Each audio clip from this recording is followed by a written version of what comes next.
예수께서는 죽은 나사로를 찾아오십니다.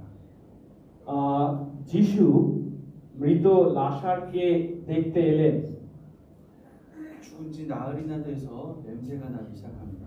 আর যেহেতু তার মৃত্যুর পর 4 দিন কেটে গেছে, তাই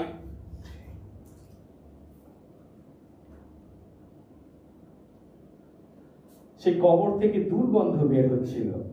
나사로를 사랑했던 여동생 마르다와 마리아는 슬퍼합니다. আর সেই লাসারকে যে ভালোবাসতো তার 2 বোন মার্থা আর মরিয়ম খুব দুঃখ পেয়েছে তাদের ভাইয়ের অকাল মৃত্যুতে।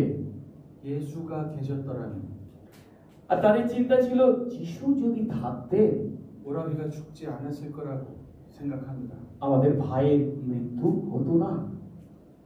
예수님은 중풍병자나 나병 환자도 고치시는 분이었기 때문에 যিশু পক্ষাঘাতগ্রস্ত লোককে সুস্থ করেছেন, তিনি কুষ্ঠ রোগীকে সুস্থ করেছেন। 그런데 예수님께서는 엄청난 이야기를 하십니다. কিন্তু যিশু যখন আসেন মার্থা এবং মরিয়মকে এমন কথা বলেন যা শুনে তারা অবাক হতে বাধ্য হয়েছিল। 23절을 보시면 예수님께서는 내 오라비가 살아나리라고 말씀합니다. 23 পদে যিশু বলছেন তোমার ভাই আবার উঠবে। 이 말을 들은 마르다는 24절에 마지막 날 부활 때에는 다시 살아날 줄을 내가 아나이다라고 대답합니다. যিশুর এই কথা শুনে মার্থা কি বলেছিলেন?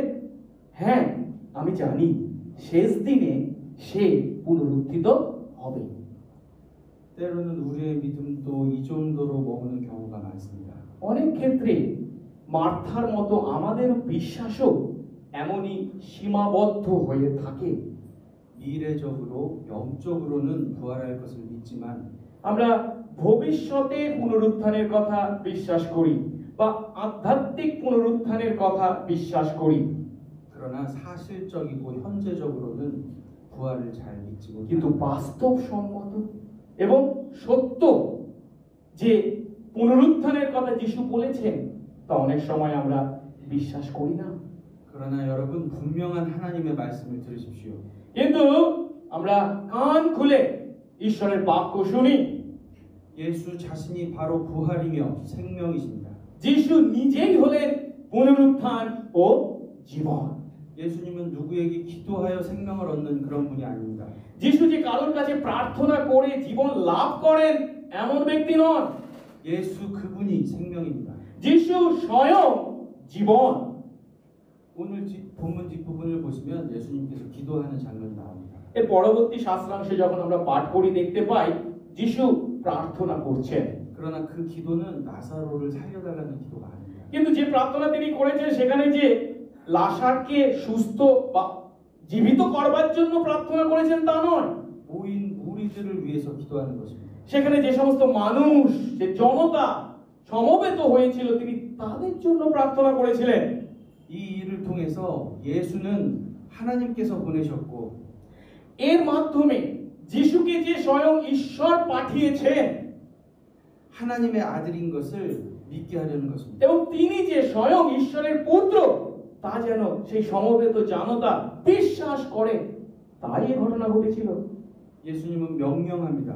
যিশু আদেশ করেছিলেন 나사로야 나오라. লাসার কবর থেকে বেরিয়ে এসো। 예수님이 명령하시면 아무리 시체라도 그 명령에 복종할 수밖에 없습니다. যিশু যদি আদেশ করেন সেই মৃত বা সেই মৃতদেহ যত দিনেরই হোক না কেন সে বেরিয়ে আসতে বাধ্য হয়। 아무리 시체라고 해도 예수께서 살라고 하시면 살아야만 하는 것입니다. যিশু আমাদের মতো সেই লাসারের মতো মৃত কেবল 4 দিনের নয়, যত দিনেরই আমরা মৃত হই না কেন তিনি যদি আদেশ করেন আমাদেরকে জীবিত করতে পারেন। 창조주 하나님만이 생명이시고 생명을 주관합니다. তার কারণ হচ্ছে সৃষ্টিকর্তা ঈশ্বরই হলেন একমাত্র জীবন এবং জীবনের নিয়ন্ত্রণকারী।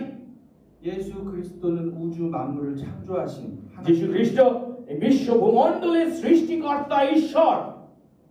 하나님의 아들 예수 그리스도를 믿는 성도는 영원한 죽음을 আর 경험하지 তাই সেই ঈশ্বরের পুত্র যীশু খ্রিস্টকে যতজন আমরা বিশ্বাস করি আমরা তার অনন্ত জীবনের অধিকারী। 성도는 죽어도 살아납니다. আর তাই বিশ্বাসী আমরা মরলেও জীবিত হব।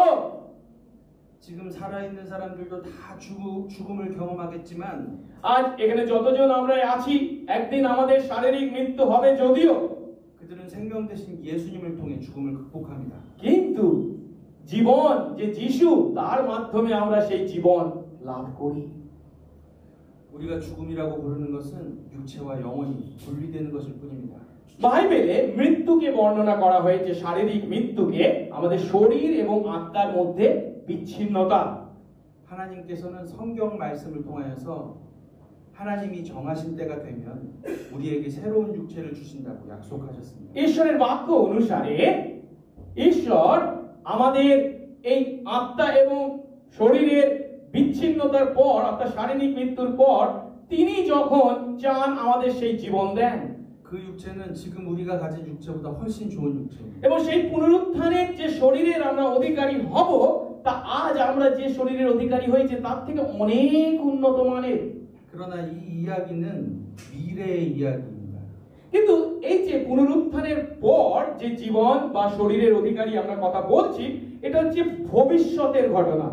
오늘 본문은 우리가 앞으로 얻게 될 생명에 대한 이야기가 아닙니다. কিন্তু আজ যে শাস্ত্রাংশ আমরা পাঠ করেছি সেই শাস্ত্রাংশে সেই মৃত্যুর পর পুনরুত্থিত হয়ে যে জীবনের আমরা অধিকারী হব তার কথা যে বলা হচ্ছে যিশু বলছেন তা নয়। 미래의 부활의 이야기가 아닙니다. সেই ভবিষ্যৎ পুনরুত্থানের কথা নয়।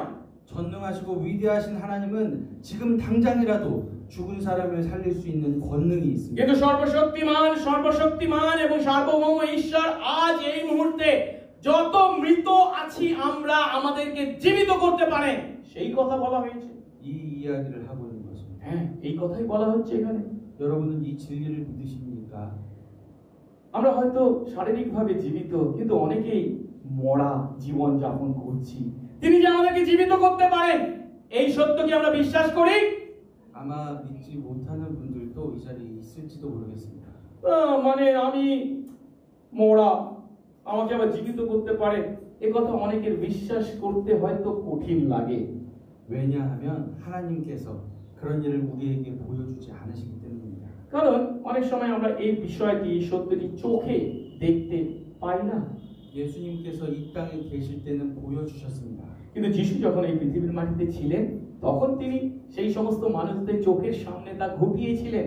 그러나 지금 우리가 살고 있는 이 시대에는 이런 일을 보기가 어렵습니다. কিন্তু আজ এই 21শ শতাব্দীতে মানুষ যখন আমরা জীবন যাপন করছি তখন মৃত মানুষকে জীবিত হতে দেখতে পাই না। 하나님께서 그렇게 하시기 때문입니다. কিন্তু ঈশ্বর সেই সময় যদিও করেছিলেন এখন করেন না, এটা ঈশ্বরের ইচ্ছা। 그리고 하나님께서 그렇게 하시는 이유가 있습니다. এবং কেন তিনি করেন না এখন তার পিছনেও কারণ আছে। 하나님 없이 살고자 하는 인간의 삶이 얼마나 헛된 것인가를 우리 모두가 깨달아야 하기 때문입니다. তার কারণ হলো ঈশ্বরকে বাদ দিয়ে যখন আমরা জীবন যাপন করি সেই জীবন যে কতখানি মূল্যহীন তা আমাদেরকে দেখানোর জন্য এমন কাজ তিনি করে থাকেন। 다르게 이야기해 보겠습니다. এটাকে একটু অন্যভাবে আমি আপনাদের কাছে ব্যাখ্যা করতে চাই। 하나님 이외에 다른 신을 섬기는 삶, ঈশ্বরকে বাদ দিয়ে অন্য কোনো বিষয় বা ব্যক্তিকে যখন আমাদের জীবনে আমরা তার আরাধনা করি, 우상을 섬기며 사는 인간의 삶, বাইবেল যাকে বলে প্রতিমা পূজা, এমন প্রতিমা পূজার জীবন যখন আমরা যাপন করি, 하나님은 없다 하는 인간의 삶, বা ঈশ্বর নেই এমন চিন্তায় জীবন যাপন করি, 이런 삶이 얼마나 헛된 것인가를 우리 모두가 깨달아야 합니다. এমন জীবন যে কতখানি মূল্যহীন তা যাতে আমরা উপলব্ধি করি তার জন্যই তিনি এমনটি করে থাকেন। 바로 이것 때문에 우리는 이 험악한 세월을 살아내며 죽음이라는 과정을 겪어야 하는 것입니다. আর তাই আমাদের জীবনে মৃত্যু এসে থাকে। 아무리 아니라고 해도 우리는 하나님을 속일 수 없습니다. কিন্তু সত্য হলো আমরা কখনো ঈশ্বরকে ঠকাতে পারি না। 우리는 우상과 함께 살고 싶어 합니다. মানুষ আমরা ঈশ্বরে বিশ্বাস করার কথা বলি, কিন্তু একই সঙ্গে প্রতিমা পূজাও চালিয়ে যায়। ঈশ্বর নয় এমন বিষয়কেও আমাদের জীবনে প্রথম প্রধান করে রাখি। 우리는 창조주 하나님 없이 살고 싶어 합니다. এবং আমরা সেই সৃষ্টিকর্তা ঈশ্বরকে বাদ দিয়ে আমাদের জীবন যাপন করতে চাই। 우리는 본능적으로 예수님을 믿고 싶어 하지 않습니다. কারণ আমাদের প্রাথমিক দৃষ্টিকোণ বা বৈশিষ্ট্য অনুসারে যিশুকে ছাড়া আমরা জীবন যাপন করতে চাই। 예수를 믿는다는 것은 여러 신들 중에 하나를 고르는 그런 것이 아닙니다. আমরা যেন সবসময় মনে রাখি যিশুকে বিশ্বাস করার মানে এই পৃথিবীর মাটিতে অনেক দেবতা আছে তাদের মধ্যে একজনকে বিশ্বাস করা না, তা নয়। 그렇다면 우상을 섬기는 것과 예수를 믿는 것이 무엇이 다른 것입니까? তাহলে প্রশ্ন হলো, প্রতিমা পূজা করা আর যিশুকে বিশ্বাস করার মধ্যে পার্থক্য কি? 내가 신에게 잘 보여서 আমি যদি কোনো দেবতাকে সন্তুষ্ট করবার জন্য কিছু করি, 신을 감동시켜서 সেই দেবতা আমার দ্বারা যদি সন্তুষ্ট হন 내가 원하는 것을 이루고 살겠다 하면 그것은 এবং তার মাধ্যমে যদি আমি আমার যেটা ইচ্ছা করি তা লাভ করতে পারি, তাহলে আমি প্রতিমা পূজা করছি। 그러나 예수를 믿는다는 것은 কিন্তু যিশুকে বিশ্বাস করার অর্থ কি? 하나님의 말씀을 듣고 ঈশ্বরের বাক্য শ্রবণ করে 그 말씀대로 살겠다는 것을 의미합니다. সেই বাক্য অনুসারে জীবনযাপন করবার মনস্থ করা। 내 뜻대로 사는 것이 아니라 আমার নিজের ইচ্ছা অনুসারে জীবনযাপন করা নয়, 하나님의 뜻대로 살겠다는 다짐. ঈশ্বরের ইচ্ছা অনুসারে জীবনযাপন করার জন্য মন ঠিক করা। 여러분, 하나님의 뜻대로 산다는 것은 착하게 산다는 것과는 너무나 다른 것입니다. এই যে ঈশ্বরের বাক্য অনুসারে, ঈশ্বরের ইচ্ছা অনুসারে জীবনযাপন করা আর ভালো জীবনযাপন করা এক কথা নয়। 내가 착하게 살겠다는 그 마음에도 함정이 있습니다. আমি হয়তো আমার নিজের শক্তিতে ভালো জীবনযাপন করতে চাই, কিন্তু সেখানেও আছে সমস্যা। 좀 더 솔직하게 얘기해 보겠습니다. আরো সহজভাবে যদি বলি, 우리는 내가 착하다는 그 순간에 정말로 악합니다. সত্যি কথা বলতে কি, আমি যখন নিজের সম্বন্ধে মনে করি আমি ভালো, তখনই সেই চিন্তার মধ্যেই মন্দ দুষ্টতা কাজ করে চলেছে। 왜냐하면 그 착함과 선함이 나 자신에게서 비롯된다고 생각하기 때문입니다. কারণ আমি মনে করি সেই ভালো বা উত্তম বিষয় আমার দ্বারা উৎপন্ন হচ্ছে, আমি তার উৎসস্থল। 그것이 악입니다. এটাই হলো সেই মন্দ বিষয়। 여러분, 우리의 착함과 선함은 나 자신에게서 비롯될 수 없습니다. আমার কোন সত্য, আমার কোন উত্তম, আমার কোন ভালো বিষয় আমার মধ্য থেকে উৎপন্ন হতে পারে না। 성경은 하나님 한 분만이 선하시다고 분명하고 বাইবেল পরিষ্কারভাবে বলে উত্তম বা ভালো কেউ নেই, একজনও নেই, একমাত্র কে? ঈশ্বর। 우리의 선함은 하나님으로부터 비롯되는 것입니다. আর সেই ঈশ্বরের কাছ থেকে আমাদের জীবনে সেই উত্তমতা, সেই মঙ্গলময়তা আমরা লাভ করে থাকি। 내가 어려운 사람을 많이 돕는다고 해도 আমি হয়তো অনেক দুস্থ অনাথ মানুষদেরকে সাহায্য করতে পারি, 아, 내가 이렇게 어려운 사람을 돕는 이런 사람이다라고 생각한다면 আর যদি আমরা মনে করি ও আমি কত মানুষকে দয়া দেখিয়েছি, কত সেবা করেছি, কত সাহায্য করেছি, ও আমি কত ভালো মানুষ, 그것은 하나님을 멸시하는 것입니다. এর অর্থ আমরা তার মাধ্যমে ঈশ্বরকে অভিশাপ দিচ্ছি, অপমানিত করছি। 그런 마음이 진정한 악함이라고 할 수 있습니다. আর এই হৃদয় হলো মন্দ হৃদয়, উত্তম হৃদয় নয়। 여러분, 하나님의 뜻이 궁금하십니까? আপনারা কি সেই ঈশ্বরের ইচ্ছা সম্পর্কে জানতে চান? 하나님의 마음과 뜻은 성경 66권 안에 다 들어 있습니다. ঈশ্বরের সেই হৃদয়, ঈশ্বরের সেই ইচ্ছা, ঈশ্বরের সেই মন কোথায় পাবেন আপনি? তার জন্য দান ধ্যান করার দরকার নেই, আছে এই বাইবেলের 66 পুস্তকের মধ্যে। 여러분, 한번 생각해 보십시오. একবার চিন্তা করে দেখুন 솔직하게 এবং নিজের হৃদয়ে, সত্য হৃদয়ে চিন্তা করুন। 사람이 자기 뜻대로 살고 싶지 다른 존재의 뜻대로 살고 싶겠습니까? মানুষ আমরা সব সময় নিজের ইচ্ছা অনুসারে চলতে চাই, অন্যের ইচ্ছা অনুসারে কখনোই চলতে চাই না। 그렇게 살겠다고 한다면 그것은 기적입니다. কিন্তু যদি সত্যি নিজের ইচ্ছা অনুসারে নয়, অন্যের ইচ্ছা অনুসারে চলবার ইচ্ছা যদি আমাদের মধ্যে তৈরি হয়, তার মানে কি আমার মধ্যে মিরাকেল, অলৌকিক কাজ সাধিত হয়েছে। 우리가 진정으로 예수를 믿는다면 আমরা যদি সত্যি খাঁটি অর্থে যিশুকে বিশ্বাস করি, 지금 우리는 그 기적을 경험하고 있는 것입니다. তার অর্থ আমাদের জীবনে ঈশ্বর সেই মিরাকেল, সেই অলৌকিক কাজ সাধন করেছে। আমেন। 내가 원하는 삶이 아니라 আমি যে জীবন যাপন করতে চাই সেই জীবন যাপন করা নয়, 하나님이 원하시는 삶을 살겠다 다짐하고 있는 것이기 때문에 ঈশ্বর যে জীবন আমাকে যাপন করতে বলেন সেই জীবন যাপন করা। 지금 이 자리에 있는 분들은 এখানে আমরা যতজন উপস্থিত আছি 우리 모두는 예수를 믿습니다. আমরা সবাই যিশুকে বিশ্বাস করি। আমেন। 그렇죠? তাই তো?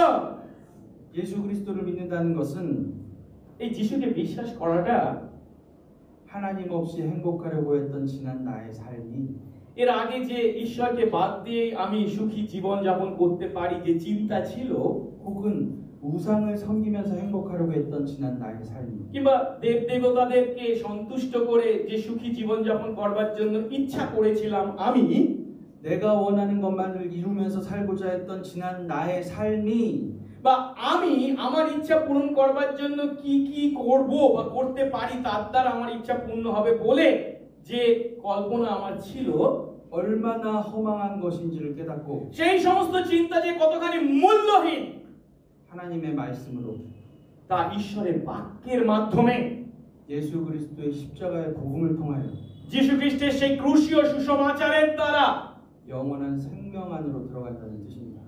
আমরা যে অনন্ত জীবনে প্রবেশ করেছি তার পক্ষে সাক্ষ্য। 여러분이 어떻게 살아왔느냐 이런 것은 중요하지 않습니다. এর আগে আপনি কি জীবন যাপন করেছেন বা করতেন সেটা গুরুত্বপূর্ণ বিষয় নয়। 여러분이 옳은 판단을 하며 살았느냐 아니면 잘못 판단하며 살았느냐 이런 것도 중요한 것입니다. আপনি ঠিক বিচার করে আপনার জীবন যাপন করেছেন নাকি ভুল বিচার করে আপনার জীবন যাপন করেছেন সেটা গুরুত্বপূর্ণ বিষয় নয়।